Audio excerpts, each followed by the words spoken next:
Hello, and welcome back, guys, gals, and non binary pals, to another wonderful episode of Those Damn Kids.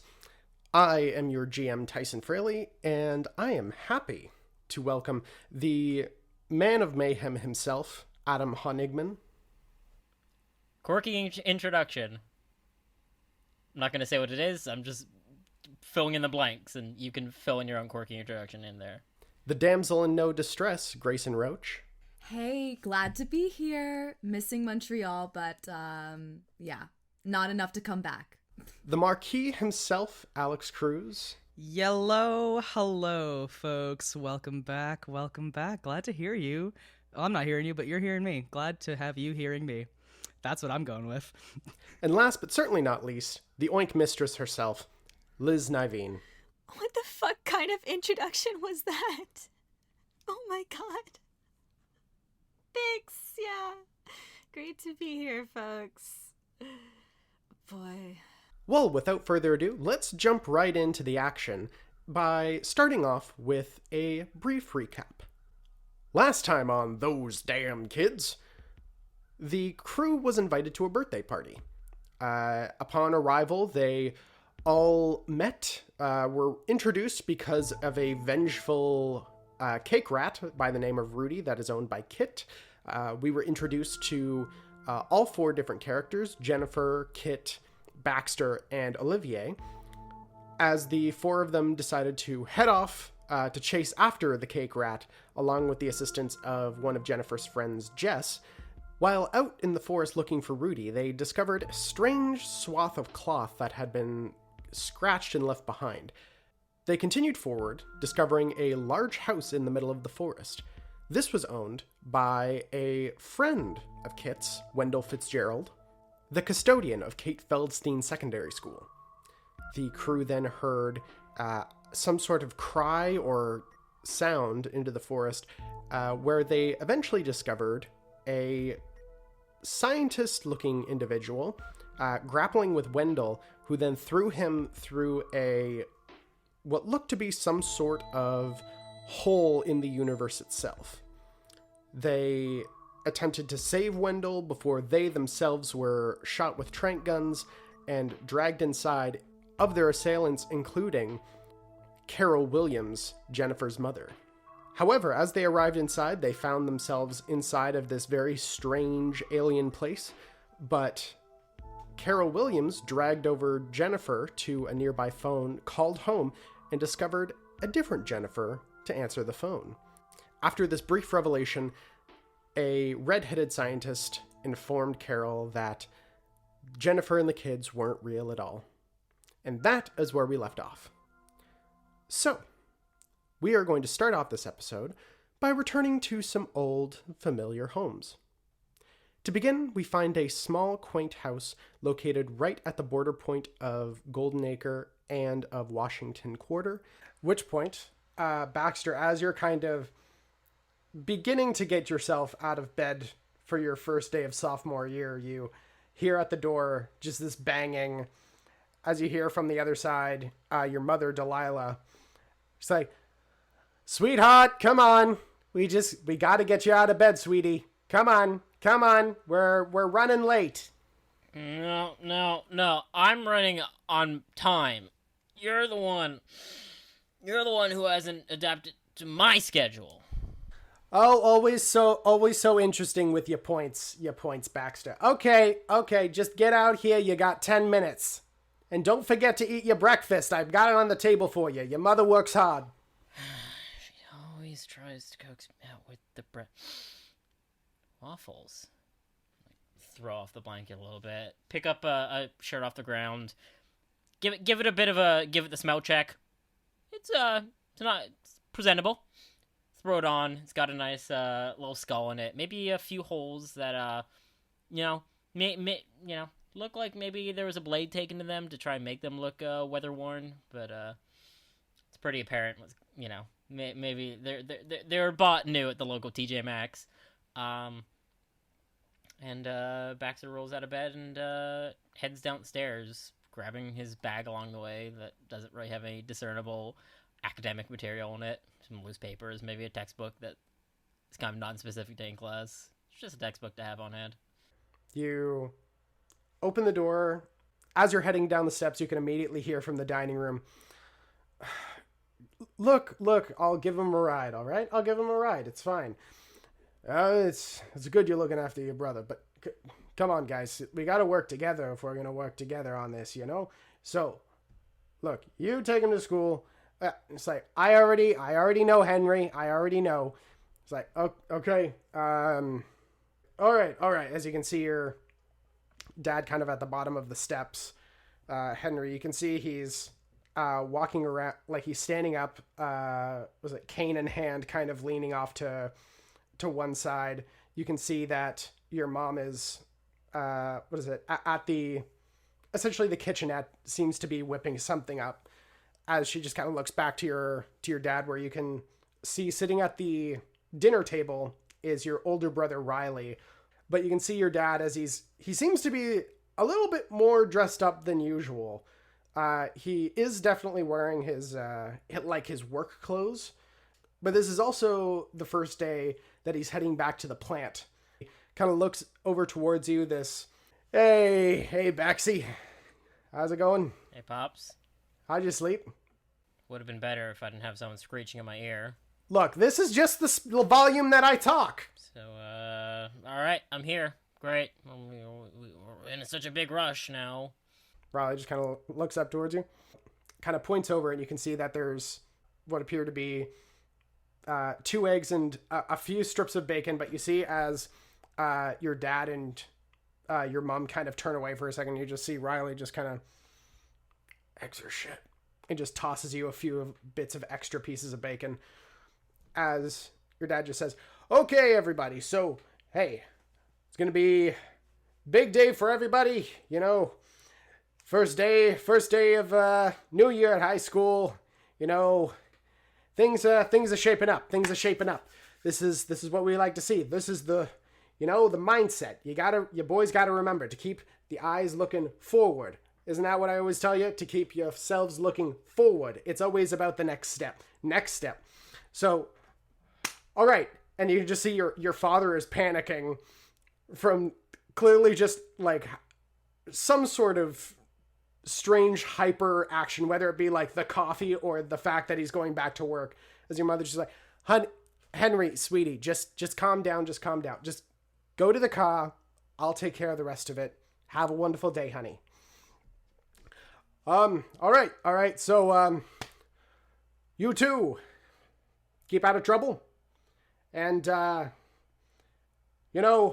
eyes, mind, forward march. All right. Got it. Looking for. Alright. Yep. Eyes on the road. As your father walks out the front door, you just see your brother just kind of look towards you. Eyes always forward. Why'd we get stuck with this? There are worse things. Just begins to shovel the last of the eggs. All right. I think we're good to go, Mom. As your mother's like, wait, did both of you eat? Just kind of looks towards you. I push the food for the dog on the floor, except we don't own a dog, so I just kind of toss it kind of underneath the table, and I shove the remaining bacon in my mouth. Yeah, all good. Oh my goodness, you're both just getting so big here. You're eating so much. You're eating me out of house and home here. All right, give your mother a kiss. Come here. Riley just kisses her on the cheek, just bye, Mom, and just kind of like waving you towards him. Bit like a half cheek kiss, half air kiss is what's thrown at her way, and then I kind of run out to follow Riley, throwing on my own little windbreaker, dark windbreaker, as we head out the door. Don't rush yourselves. Drive safe. We'll go under the miles per hour. Which point, as you guys kind of step outside, you hop into the Firebird, and as Riley's hopping in, he just kind of looks to you. All right, you ready? Yeah, let's do it. I kind of make an effort to kind of go in through the window, and it's pretty clear I don't know the technique or I'm too short to do so, and then kind of stumble out and open the door and slide into the passenger seat. Which point, Riley just kind of like watches you through the doors. Hey, watch your fucking. Okay, Jesus. Are we going to school or are we going to school today? Okay, Look, usually, first day of school, who fucking cares? But, look, after what happened for end of junior year last year for the grad prank, I'm a little bit on, shall we say, in hot water with Mr. Baldwin. So maybe I don't want to piss him off too much today. Who are you? What have you done with my big brother? Oh, don't worry. I'm just... Think of it like budgeting. At which point he puts the car into reverse, and as he's backing out, he lets go of the steering wheel. Think of it as saving on to all the mischievous shit I'm going to do throughout this year. And then just think about saving it all just day by day as you guys get into the street and he just one hand quick turns you guys back. And just think of the mayhem we will rain on that man come graduation. Think of it as a gift in waiting. God, you could sell me a timeshare even if I lived in Florida. While Riley smiles over to you and looks towards the street ahead, I would like you to make a mind comprehend check. We're gonna count mind comprehend checks as the perception checks of this world. Oh, okay. Not my strongest suit. I can tell you that up front. Oh, I have rolled no successes in that bundle. Okay, you guys immediately just shoot off as Riley just goes heavy on the gas, ripping through this regular suburban street here at the edge of Goldacre and the Wash. As you guys are heading towards school, in which case we swing to the entire opposite side of Freeman. Jennifer, what are you up to this morning? I guess it just occurred to me, no one really needs to wake her up. She has an alarm and wakes up on her own and takes a shower and spends a while doing her makeup and hair. Head downstairs to an empty house, very familiar to you, as your dad has gone on some trip or other. At this point, you start to lose track of where exactly he is, but your mother usually having to get up earlier than you and to go and work at the Loop. You head downstairs, you begin to make yourself some breakfast. Anything that you do for your morning routine? Just a question, do I have practice this morning before school? You do not. So this is luxurious. Well, last year I always had to be getting up super early all the time to go to cheer practice before school, but since it's the first day, I can just take a leisurely morning, because I get up pretty early, it's kind of my habit, to arrange my first day stationery. It all matches, and it's brand name. As you're kind of organizing your stuff, as you're kind of moving, you do hear kind of between like whatever your breakfast would be like. So yeah, avocado toast, I guess. It's this experimental new food that she's heard really good things about from her cheermates over the summer. You know, maybe some leftover ambrosia from last night, since we're just whatever, right? It's the 50s now too, sure. So while you're crunching away at your avocado toast and getting your stationery set up, you hear what sounds like a... Where is it coming from? Seems to be coming from behind you, closer to the living room and the front door. I will go see what's going on. Maybe Mom left the door open this morning or something. Make a mind comprehend check. I got 3 5s and no 6s. No successes. As you head forward towards the garage, you hear what sounds to your left like a ding ding ding ding ding ding ding. Hello? Is there like a squirrel in here? I'm gonna go follow the noise. You look Ducking into the garage, you look around. Nothing. I'll like just flip the lid on to make sure. Light flicks on. Ugh, it's probably like a mouse or something. Gross. Light off, back to breakfast. At which point, as you're turning, you hear a as you look over and you can see a familiar small figure of what looks to be a two-legged mechanical robot-esque thing with this one large eye kind of standing on essentially on the main desk. Do I know this robot? You do know this robot. Flashlight. I need to go to school soon, so go to sleep. As it begins to go across the desk before it stops, and then just and turns off. Oh, I'm gonna walk over to Flashlight. How big now? How big is this?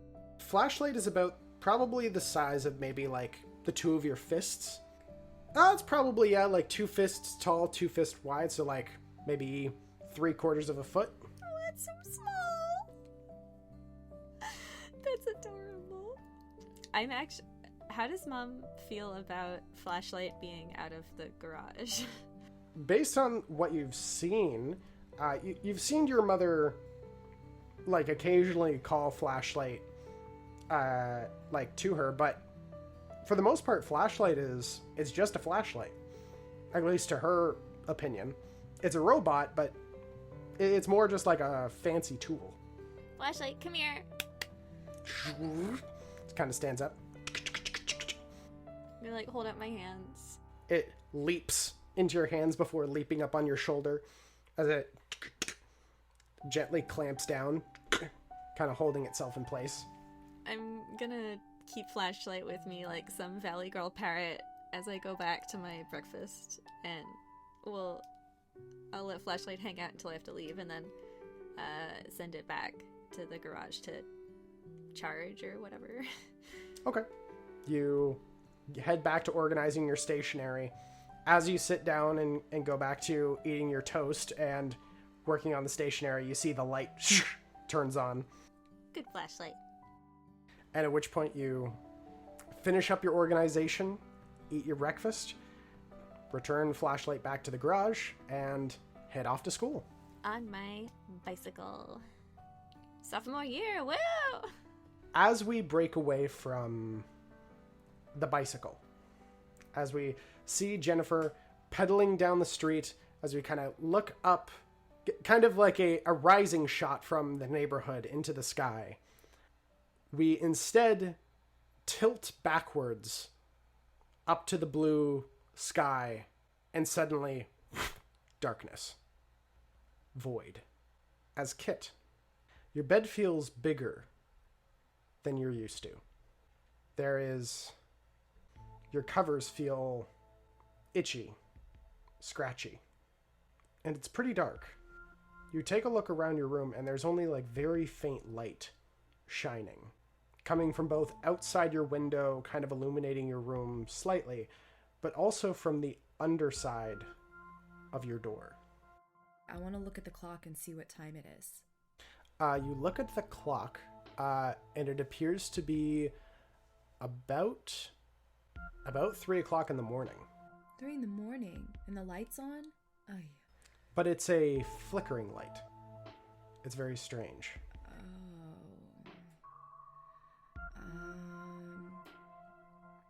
I look around for Rudy, my pet rat. He usually sleeps up on the pillow with me. You look. Rudy's not there. Rudy? The cage isn't there either.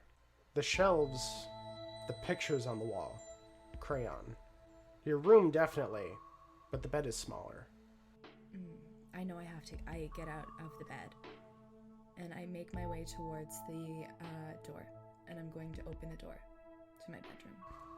You open the door as it creaks open.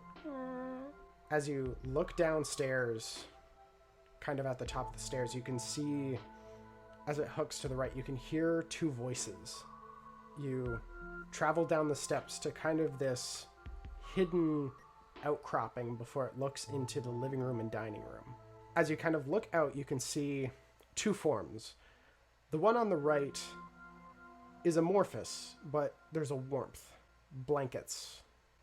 You have a hard time seeing because of your height. You're not able to see much higher than the doorknob as it's mumbles. As you can hear, can't do this. What? Why?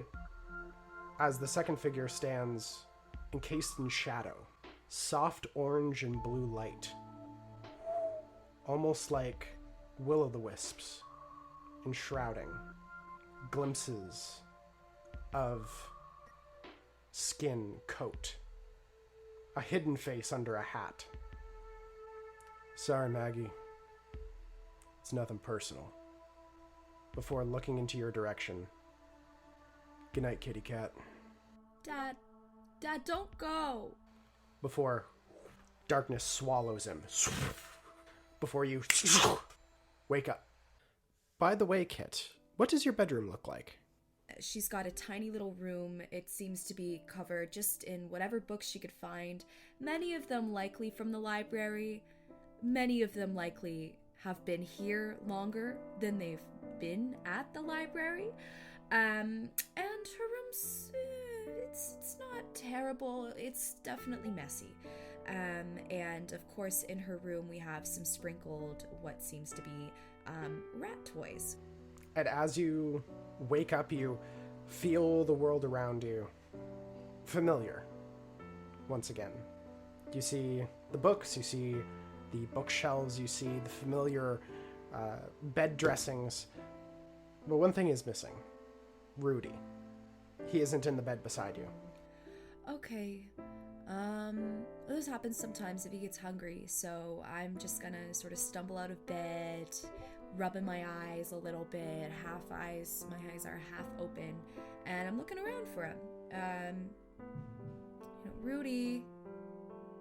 And I grab a little bag of his food and I start shaking it. Rudy, come on! Rudes, we don't have time for this. Today's the first day of school. We gotta go. Come on. And I'm shaking the bag. As you're shaking the bag, you go across your room. There's no movement. You head into the hallway and kind of shaking around. Nothing. It's not until you get to the base of the steps that you see him. You see the base of the steps looks both into the dining room and living room. On the sofa, you can see Rudy is curled up, still seemingly asleep, on the belly of your mother, who is lying still in her nurse's outfit, just conked out, as he's just lying there, just quiet little thing. Okay, I take the bag and I put it down very gingerly. I don't think Mom's gonna like Rudy falling asleep on her tummy. As quietly as I can, I creep over to the sofa, meaning not to wake my mom, but especially not to wake Rudy, and I'm going to try to just grab him. Just a quick little grab. Okay, make a body sneak roll. We've got 2 successes. 2 successes, very nice. You tiptoe as you reach one hand out, pull Rudy so quickly into your arms that he doesn't even wake up. Yes. Well, I walk back to my room because I need to start getting ready, and I say to him, at least one of us got a good sleep. And I just pet him and I put him back onto my pillow. Okay. At which point he kind of slowly, groggily wakes up. As he kind of strains out, he just goes up to your shoulder as he kind of nibbles away at the feed. You gather up your stuff for the day and begin heading down. As you've collected everything that you're going to need, you do spot something on the dining room table. you can see what looks to be a little note. Looking at it, you can see that very fine handwriting that you immediately recognize as your mother, as it just reads, "Kit, wake me up before you leave for your first day. Love, Mom." Well, I look over at her. She literally slept through a rat crawling up onto her stomach. I don't think I'm gonna wake her up before school, but I think I'm gonna see if I don't have time to put some toast down. And yeah, I'm gonna leave her a note back just saying, "Hey Mom, sorry I didn't have time to say hi, but love you," and sign it with a K. And then I run out to school. Okay. As you're writing, something that you spot that you've seen before, especially, like, this is not something super uncommon that your mother leaves you notes for, whether she's working night shifts or for whatever reason at all. But you can see that there's a few times where she had been trying to probably, like, strike the pen going, like, kind of, like, double check that the pen is actually working. But it always just seems a little strange to you that instead of just straight lines, they come out as, like, almost like scriggles. As you write out the rest of the note, you set it there, you get the toast ready, and the rest of the day is yours. How are you getting to school? I'm just gonna go. I have a little skateboard, and I'm just gonna skate on down. And as you head to school, we cut over to our last kid adventurer, as it were, Olivier. What are you up to on the morning of your first day of school? He's just combing his hair, making sure he's all good. He's like humming the tune of Rum Tum Tugger, because Cats is his favorite musical. Don't at me, comment section. There's no comment section, it's a podcast, get fucked. And one of my favorites. But otherwise, gives himself a little couple looks. Make sure his sideburns are good. It's like pretty early. He has a morning routine. He's just finished applying like moisturizer to make sure that his skin is just glowing for the rest of the day.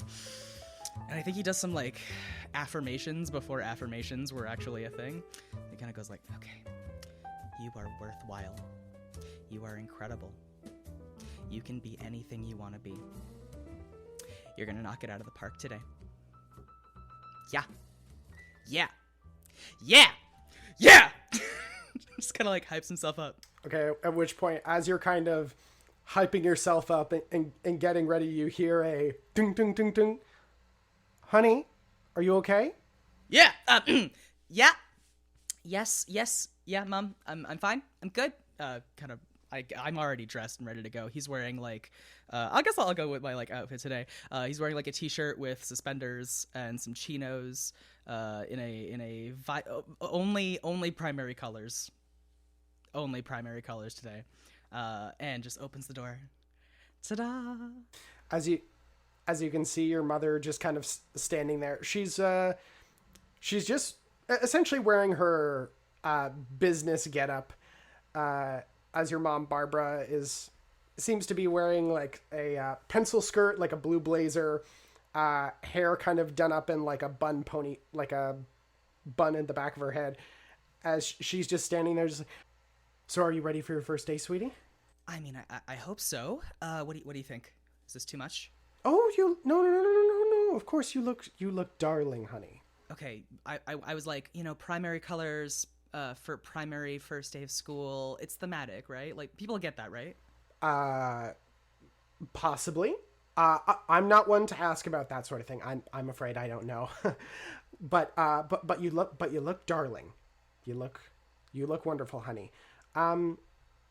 Would you mind going in and checking on your sister? I've got the last bit of breakfast made up. I'm just racing to get lunches made up. No, yeah. I get it. Don't worry. Yeah, I'll check on Renee. It's all good. Okay, thank you, sweetie. And she just kisses you on the top of the head. All right, be good. And then she just scurries down the steps. I like watch her go down, and I do like a shrug and a smile. But I put on a very malicious face as I tiptoe towards Renee's door. From Renee's door, you can hear what sounds like music playing. You can hear what sounds to be to your cultured ears, what just sounds like just a bunch of just banging and crashing, as it's probably one of her like rock or death metal albums that she's been bragging about recently. Is that Duran Duran? Good God. Ah, yes, Duran Duran. Hey, I'm The trying metal to be band. good to the 80s, all right? So in a strange metal album of Duran Duran, you approach the door. Yeah. I think I kind of listen for a little bit. All I hear is the music. Uh-huh. All right. That's pretty early. This is our kind of fan. I just opened the door. I straight up just You push open the door and you can see that your sister is set up in front of her vanity. Her hair's tied back. You can see she's already has her makeup done. But she seems to be just in like a sweater and a pair of jeans, just kind of got her feet up and seems to be painting her toenails, as you can see that she kind of looks over towards you in a very average everyday bedroom. You can see the boombox is set up off the side corner. You can see she's got her desk. Aside from the music, the place doesn't look like there's no Metallica posters or anything like that. Very, very much pastel colors. There's occasional tinges of autumnal kind of spread around the room. I've been I opened the door in a very flashy movement. I've been posing this whole time waiting for her to say something about my outfit. As she turns towards you, kind of toenails done up, she kind of looks, well, if we're going to say nothing about today, you're definitely going to make an impression. That's what I was hoping for. I go up and I look at her toenails, nice color. Thanks. I wasn't feeling the red. What is it? It's as she kind of shows you this deep purple, you can see that there's this flecks of almost silver in it that seem to reflect off of the light. Just gotta get better at this. Haven't done it in a while. But kind of screws it on. So, you excited for your first day? I think so. Yes. Yeah. It's gonna be good. Right? It's just here, fresh everything. Mm-hmm. And I think it kind of cracks a little bit in front of her, and it's I don't know. The primary colors might be me compensating. Well, do you like what you're wearing? I love what I'm wearing. I wish this reflected me inside. Mm-hmm. I know what you mean. It's just I want to make a good impression, but also like Dr. Ruth has said, who cares what impression as long as you're being yourself. But also I really want to make a good impression, and I'm just it's just a lot of pressure. I'm feeling a lot of pressure for no good reason. None. Well, in my experience, the best impression is often made when you're relaxed, when you're doing the things that you enjoy doing. Because then you're going to attract people who have the same mindset. Right? So you're saying I should sing the entirety of Les Mis every period I get? Do you want to sing it every period? No, I was trying to make it. Come on, I give her a little push. Rolls back in her chair a little bit. Look, you're gonna do great. Just be yourself, just like the doctor said, right? Right. Okay, Mom wants you downstairs for breakfast, by the way. Of course she does. Don't know how you're gonna get there, Twinkle Toes. I always find a way. At which point she stands up and stretches out and just kind of still spreading her toes. Oh, these are dry enough. All right, I'll join you guys down there in about 5. I give her a little tap, and I run out. Kind of push her, just don't you dare, as you're about to nearly knock her over as she's kind of standing on her heels before you dash out the door. Head downstairs. You can see that breakfast is made. Maybe not well, but you know what? It'll feed you. Yeah, just the basics. You see that your lunches are scattered a little bit as eventually your sister comes down as your mom kind of looks to her. Oh, Renee, honey. Okay, great. Do you mind taking your brother with you to school today? I've really got to run. Renee just kind of looks at her. That's fine, Mom. It's like, good. I made the both of you lunch. If you like that. As Renee just kind of looks to you. It's fine. I'll grab some cafeteria food. You ready to go, kid? Can I like peek over? I'd love to peek over the counter or whatever and see what she's made. You can see that there's basically just sandwiches. There's like an apple and what looks to be like a bottle of water. I'll look at Renee and I'll give her like a look that's like, come on, she's trying. And as I grab the luncheon. See, your mom kind of looks over to Renee like, are you sure? Do you need any money? I can get some stuff to help you out. And Renee's like, it's fine, we're good. Come on, let's go. Kind of motioning over to you and begin walking out the door. Okay. Oh, hold on. And I just like I run into like the den, I guess, where I keep my my Walkman, and I put it in my fanny pack and I run out the door. Okay. As your mom calls out, all right, love you, sweetie. Love you, Renee. You too, Ma. As the two of you head out through the door, you can see the beat up car that was set up for Renee when you guys moved here. You can see she hops into the driver's seat, kicks open the door for you. You can see that there's candy wrappers kind of set up from like road trips that the two of you kind of took together. Occasionally like a canned pop, like cans of pop that were left there. All right. I like step in and I turn her and I'm like, clean much? And I put my feet up on the dashboard. She kind of shakes her head. Man, you're sounding more like Mom every day. Oh, don't you tell me that. Don't worry. Pulls it into reverse. Well, out of the frying pan, into the fire. And woo! Into the woods we go. As you guys drive forward, doesn't take you guys particularly long, maybe about 5-6 minutes to be able to get through the small amounts of traffic. You guys have traversed most of Freeman for essentially for the past summer that you've been here. Of course, you've like traveled through downtown, being to Matter Hatter, kind of going up to Lilyview Estates and seeing all the rich people houses.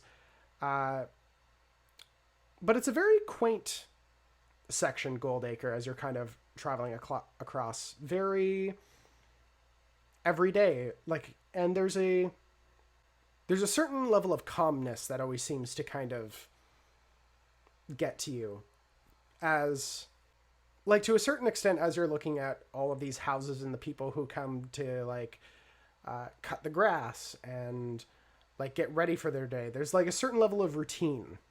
There is an almost natural stasis to the whole thing.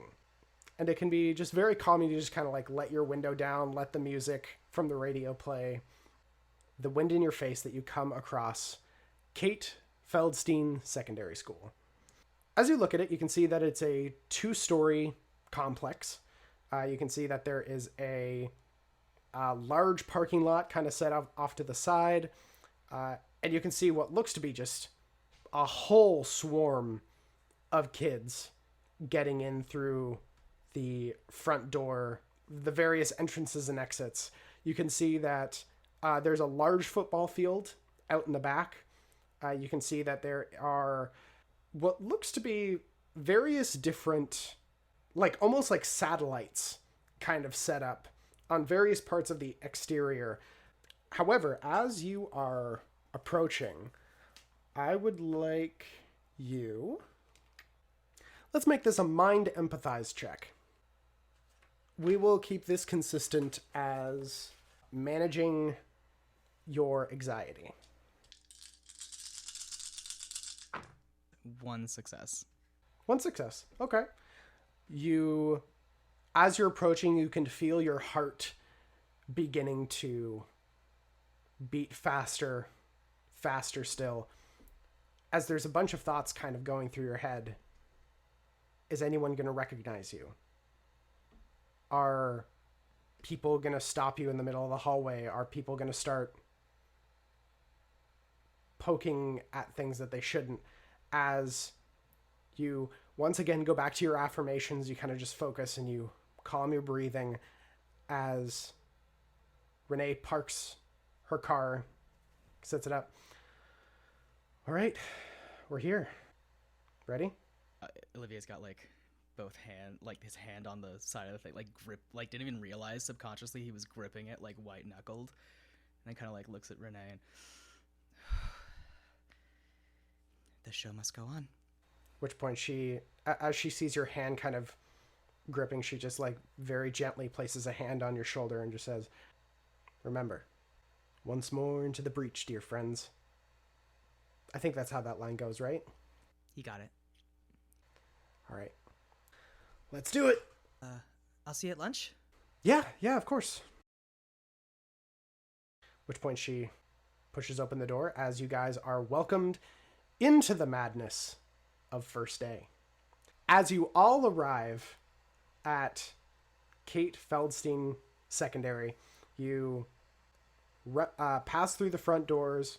The bell rings once for its 5-minute warning for all of you, except for Baxter, who arrives maybe 2 minutes early, along with Riley, as Riley just kind of pats you on the head, Baxter, and is like, "All right, see you later. Don't do anything too stupid until I show up."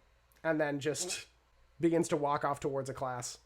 Baxter kind of reaches to make like a witty comeback and then realizes he doesn't have one and the moment has passed, and then kind of retreats back into himself. In which case, I need Olivier to please make a mind investigate check. Nothing. You, for the life of you, can't find your first period class. Yep. That sounds about right. As the 5-minute bell rings, a few moments keep going by, and you're trying to figure out the system here. It's like there's like a capital letter, and then there's numbers, and then the second bell rings, signifying classes already begun. Is there anybody in the hallways aside from me? As you kind of look down a few hallways, you can see that there are a few people, kind of random students that are kind of all scattered around, numerous of them talking to each other, before you do see a figure come up the steps, because you've gone investigating the first floor, now you're on the second floor. As you can see that there is a tall, burly gentleman, no hair on the top of his head, like full suit, seems to be very well done up, kind of looking forward, very bushy eyebrows, kind of looks around. "All right, who here doesn't have hall passes?" You can see a number of people just kind of look to him wide. Kind of looks over towards you. "Huh. I'm sorry, young man, I don't recognize you." Walk over to him. Good. Hi, Olivier Webster. I'm looking for my first period English class. I don't know if you'd be able to tell me where B12 is. I know it's a vitamin. "Oh, you're lost, my boy. That's totally all right. We're still, freshmen here, they always have a hard time figuring out their first classes. So B12, you want to go downstairs, to the left, keep following down the hallway, and it'll be the last door on the right-hand side." Last door on the left-hand side. Okay. Thank you. Of course. And do keep in mind, for the future, hall pass required. Let you off with this one, because first day, we all get mixed up. But keep it in mind. Sure. Thanks so much, Mr. You can refer to me as Mr. Baldwin. I am Principal Baldwin here. Oh, shit. Principal Baldwin, pleasure to meet you. Hopefully we won't run into each other again. And I bolt. Okay. You... As you hear from behind you, more wanderers. Let's see if we can figure this out. As you all head to your first classes, as for Olivier and Jennifer, you both arrive at room B12, first period English, as Jennifer, as you're kind of sitting down, you immediately look to who your teacher is. Very tall, slightly lanky gentleman, black hair, kind of in a very slicked back, clean cut. Way too overdressed for, like, a public school teaching position. Like, full suit, kind of done up. Would almost seem dapper if his clothes weren't one size too big for him. As you can see, kind of these hawkish glasses set up on the front of his face. As you can see, Mr. Cooper set up at the front. As he looks forward, all right, everyone.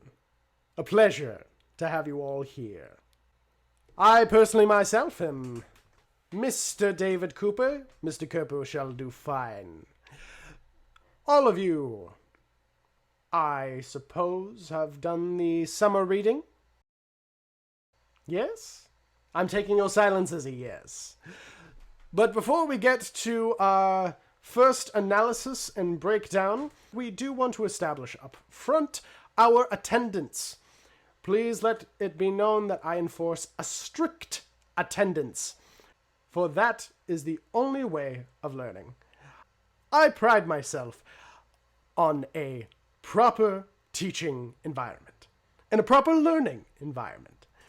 And you shall learn that I am very strict with such things. So, we'll start by going down the list. As he begins to say something, this is about the point that Olivier enters through the door. As you can see, this gentleman look towards you. I'm sorry. A latecomer, huh? Yes, I'm so sorry. It's my first day. Mr. Cooper, was it? It's everyone else's first day, and it seems that everyone else has found the class perfectly fine. Please do not let it happen again. Yep. Sure thing. Find, like, the closest open desk. Just beeline. Kind of goes down through attendance, which point kind of looking down. All right, we've got, Jennifer Williams. Good to see you again, Jennifer. Oliver Webster. Single hand raised.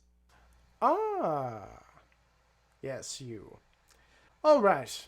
Well, I believe before we get started, we are going to have which point you guys hear as you hear from the announcements.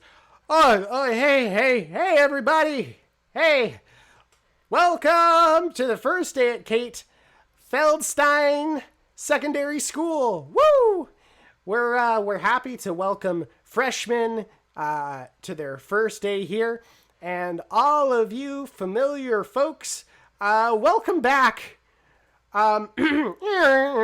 Seems it's as the main kind of microphone is being jiggled around a little bit. So everyone, please head down to the gymnasium where we're going to be having our morning announcements live for everyone to welcome everyone to the first day here. Which point Mr. Cooper kind of looks, all right. To it then. Everyone line up. Everyone gets into single file, and you guys are led very quickly with a constantly persistent Mr. Cooper just kind of poking you guys along the way. Faster. I'm gonna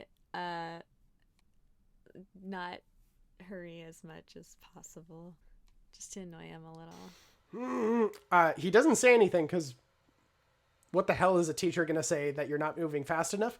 But you can see him just kind of like flare his nostrils a little bit, get a little bit flush as he's just like, quickly. as from each one of your classes, everyone finds themselves swelled into the main gymnasium, into the main assembly hall, where 3 of you see some familiar faces as you kind of look around, see some kids that you've gone to classes with in the past. But for Olivier, all of it fresh and new.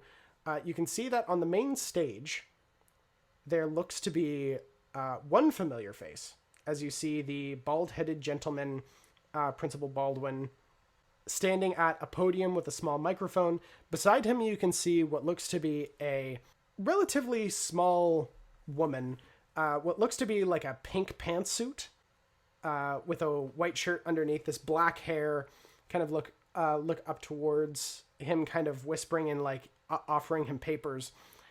You look up towards the stage and see what you guess to be the rest of the members of faculty, as they're all kind of sitting in chairs, kind of looking down towards the crowd. After a few minutes pass of just having to awkwardly sit in the chairs and the numerous, what the hell are those called? Bleachers.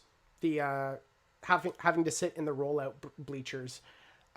You hear a boom, boom, boom, as you all see Principal Baldwin set up, just kind of tapping at the microphone. Well, hello, everyone. Pleasure to have you all here today. I myself am Principal Baldwin. It is wonderful to have you all here bright and early for your first day here at Kate Feldstein Secondary School. As the principal looks down towards you all, we are very excited to have you all here with us today. This will be the first step in your higher education learning.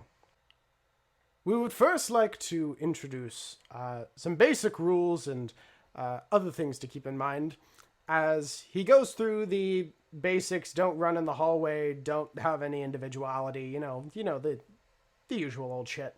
After about a half an hour of just droning on about all this, you hear him go, and before we move on to our next section, we have a special announcement at the end of our announcement cycle here, but we wish to have a very notable member of our community come up and say a few words about public safety, as we have Sheriff McCafferty here to say hello to everyone.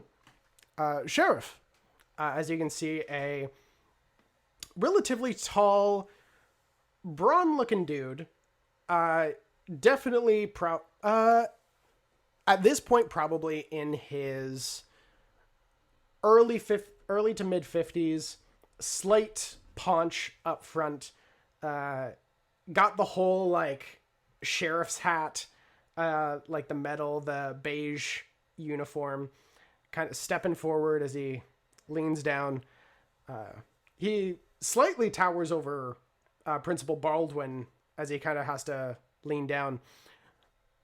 Thank you, Principal Baldwin. It's a pleasure to be here. We just want to emphasize some public safety considerations. Kids, you guys are coming to be adults now, and we're expecting you to act that way. So please keep in mind to not speed around places, to keep your eyes out. Stranger danger, If there's a fire, make sure to follow standard protocols. And most notably from last year, we will be cracking down much harder on acts of vandalism here at the school. Whether it be trash cans being set on fire, TP raids, graffiti, all of the such. We will be taking that very seriously this year. We're not kidding around, guys, anymore. You're expected to be adults, and we're going to start treating you like it, both for the good and the bad. So, keep this in mind. Thank you very much for having me. Thank you. He kind of just steps back, and then Principal Baldwin comes up. Thank you once again, Sheriff McCafferty. Next up, we want to announce our special Spirit Week events happening all throughout this week. We want to make sure everyone is brimming with school pride for our Falcons. We will be having our first football game at the end of this week, and we can be more than excited. Make sure to wear your school colors and be ready for one heck of a week and evening on Friday night. Lastly, we have very exciting development here. We, as part of the community at large, have had numerous growth and influence because of the Freeman Institute of Experimental Physics, as I'm sure everyone is aware, as well as numerous of our graduates went on to head over to MIT, as well as the Wild College of Advanced Physics here in town, and we can not be more proud of them. Thus, we have teamed up with the engineers at MIT, and also with Rick's Energy Factory, just outside of town, and we want to thank everyone involved to bring you a brand new level of learning. We are happy to announce our first android teacher. Professor, if you wish to come out. As you can see that there is a somewhat... It's a humanoid robot. You can see that the hands, neck, face seem to all be this, like, pale plating with what looks to be circuitry, bright blue lights kind of shining underneath. But you can see that the figure seems to be wearing, like, a tweed jacket and a vest with what look to be some sort of pants and shoes. As it kind of moves forward, but it's a little bit rigid as it walks. It's not exactly human in a lot of ways. It doesn't hit uncanny valley level where it's like disturbing to look at, like it's clearly a robot, but it's a very human-like figure. You can see that the jaw like fully unhinges. You can see that there are eyes, there's nose, bald head, kind of these light blue glowing eyes kind of set forward as it just kind of walks on stage. As it comes up to next to Mr. Baldwin, doesn't speak through the microphone, but everyone can hear, "Hello, my name is Cognizance I8. It's a pleasure to meet you. The Cognizance I8 is the top of the line in engineering prowess and is used all around the world for numerous positions, whether it be education or diplomacy in areas that might otherwise be unfit for human presence in the long term. And we were very lucky to have the funding from MIT to build one of our own.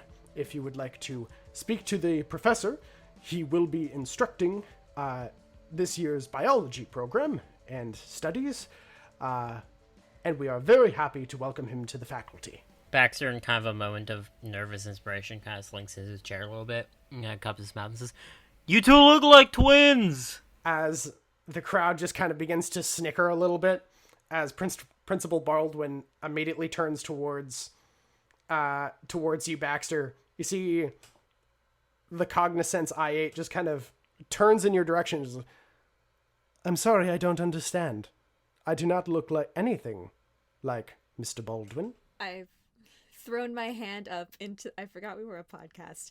Jenny throws her hand up into the air, like asking to be called upon. Mr. Baldwin just kind of looks, "I'm sorry, we're not taking questions," as the Cognizance immediately turns and goes, "Yes, can I be of assistance?" What do we call you? "You may refer to me as the professor."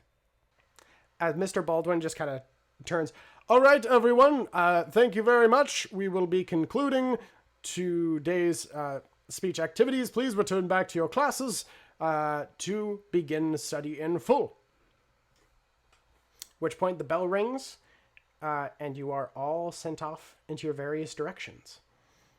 However, as Olivier and Jennifer, as you guys are heading off to class, you do hear, wait, a moment, please. As you both turn and see Mr. Cooper standing behind you. Yes. Olivier? That's your name, right? Good.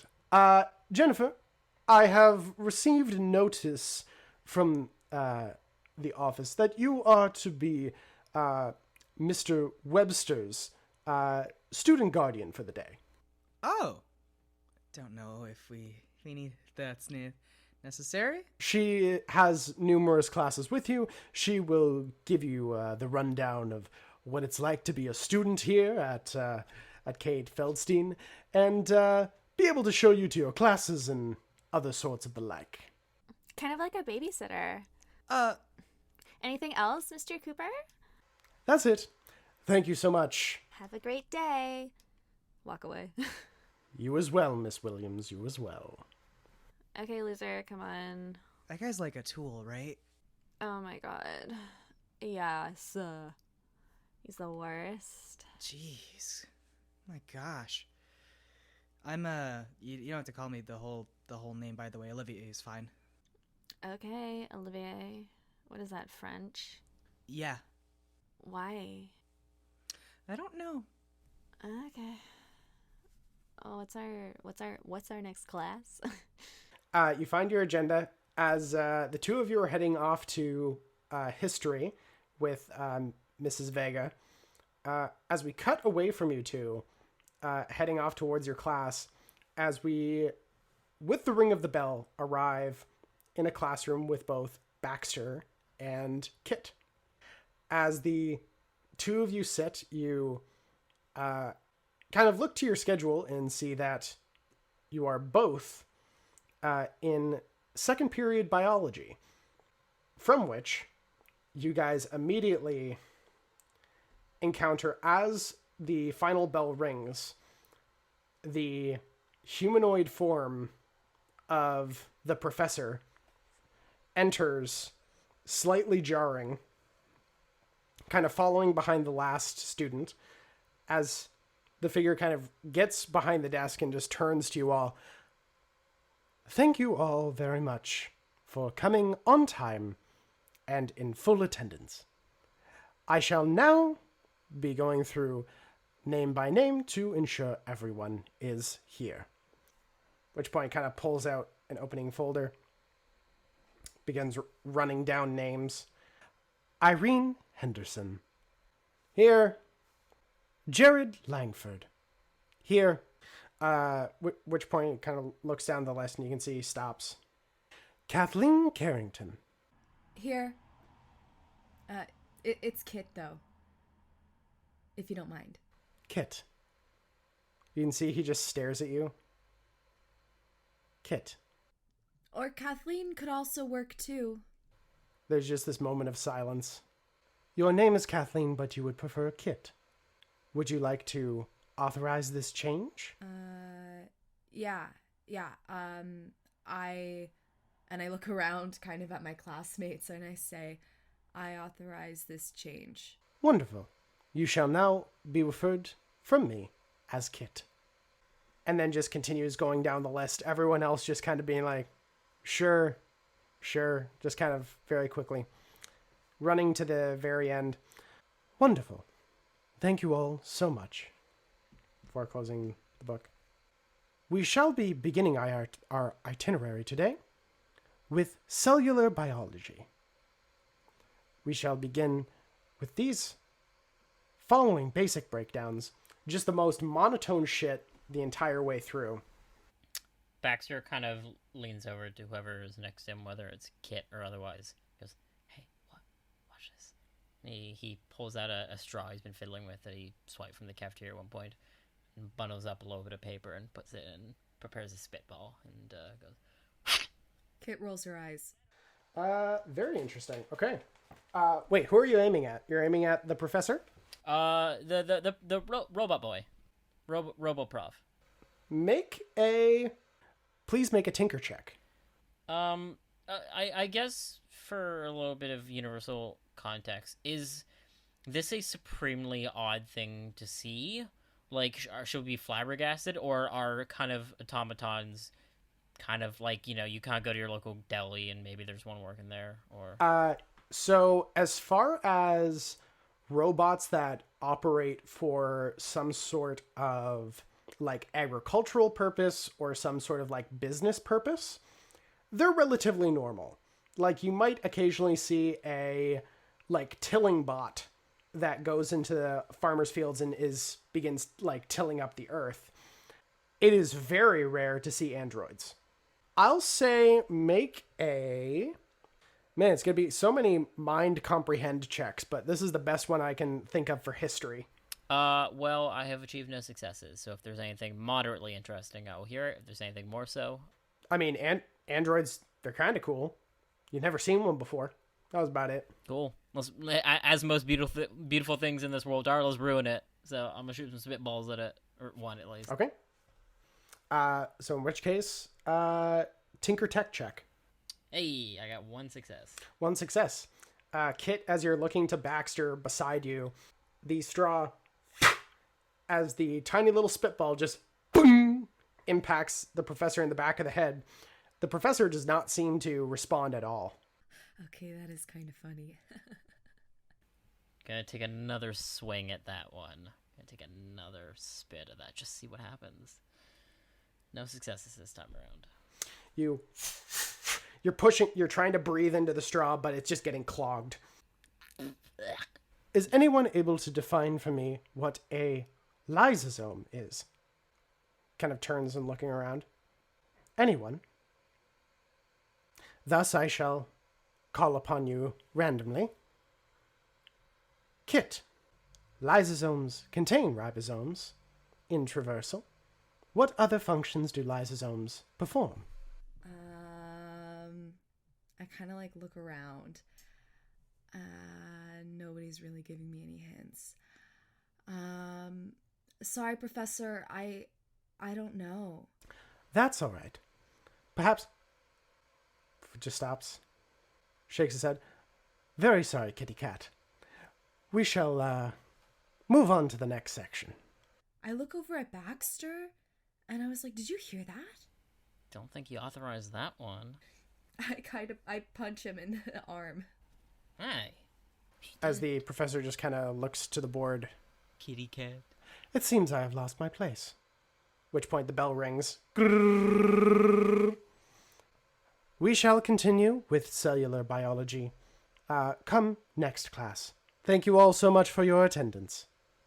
What's the vibe in the classroom throughout this period? Everyone is just kind of on a state of just like, it's a little awkward for the most part. Yeah, I was gonna, like, all right, hey, one more thing I gotta try. I'm gonna go over to the professor and kind of, excuse me, professor. Yes. I think there was a bit of a mistake in our rapport. I actually go by the name Master Beerhead, and I would like to authorize you to call me that at all times, please. It's kind of squints a little bit. I'm afraid that name has some untoward language within. Do you have an alternative that you might prefer? Is it the master part? I know we're reading about some of the implications of that word. Is that the issue? Because I can maybe go by Lord Beerhead. I'm afraid that there are a few words in there that contain language that would be unauthorized here at school. Is there another alternative you would prefer? Do you maybe have a suggestion? If you don't agree with these, I'll take something nice. Yes, your name is Baxter. Perhaps Bax. Or Tur. Tur. You would like to call me Tur during classroom time. You offered suggestions, yes. People usually have an acronym within their own name. Is that not the case? Can I call you Prof then, or Esser? I am unsure about the nature of this authorization, but I can double check it. Sure.